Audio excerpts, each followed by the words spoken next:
no one, obviously, no one approves of the slaughter of innocent people. No one. And of course, I am concerned for my friends and family who are in Israel. That being said, I do not stand with Israel at all on what's going on. And I'm finally starting to realize, for lack of a better term, how brainwashed I've been. I was taught to love Israel. I went to Jewish elementary and Jewish high school. And, we're singing the Hatikva, the national anthem, we're singing all these Jewish songs, and we're taught this one very specific view of history. We were taught basically that, the land was ours. We were taught that, we tried to offer them a solution. We tried to offer them peace, and they kept on attacking us. And the reason why we kept on gaining more and more land was because they would start wars with us, and we would defend ourselves, and we would just end up with more land. And so we would try and give it back to them every once in a while, but they wouldn't accept it. Now I'm starting to recognize more and more and more, firstly, that the Palestinians are living in, this is the phrase that's being thrown around, an open-air prison. 2.2 million people who are being restricted in their food, their water, their electricity, their fuel, children who are born into a prison who are never going to be able to go anywhere and do anything. And this has been going on for 50 to 60 years. And we were taught to resent them. And so, obviously, again, the killing of innocent people by the Palestinians, awful, terrible, inexcusable. And then I watch Israel's response, carpet bombing this open-air prison with 2.2 million people. They're doing the same thing. I do not stand with Israel. I stand with the Palestinian people. I do not understand how we as Jews can stand by while a nation cries for freedom. They are trapped there. It might not be as explicit as putting them into gas chambers, but it's still genocide. And we talk as Jews in regards to the Holocaust of never again. Is it just never again to us? Or is it never again? Because I thought it meant never again. But we're still being taught this separation and this complete lack of identification of what is happening with these people.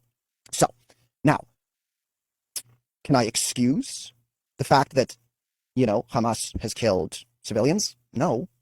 But does that change other elements of the situation? So this is what I'm saying, where we're going from this binary, black and white of, they are bad, we are right, to, wait a minute, there's a much more complicated situation going on here. And firstly, we do need to distinguish, much so, between the Palestinians.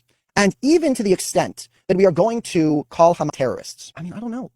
Firstly, there was a story floating around of them beheading 40 babies. Now we look at something like that, and that makes us think, oh, well, they are evil.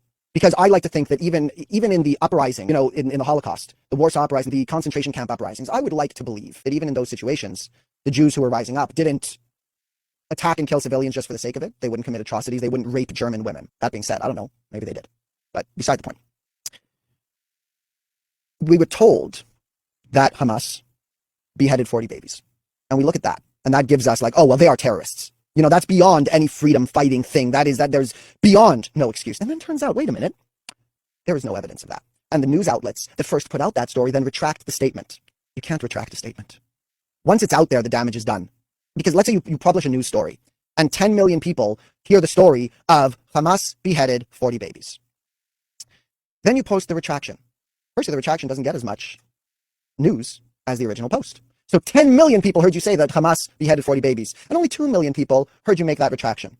And even the ones that did hear you make that retraction, half of them don't believe it. And even if they do believe it, that image is still in your head.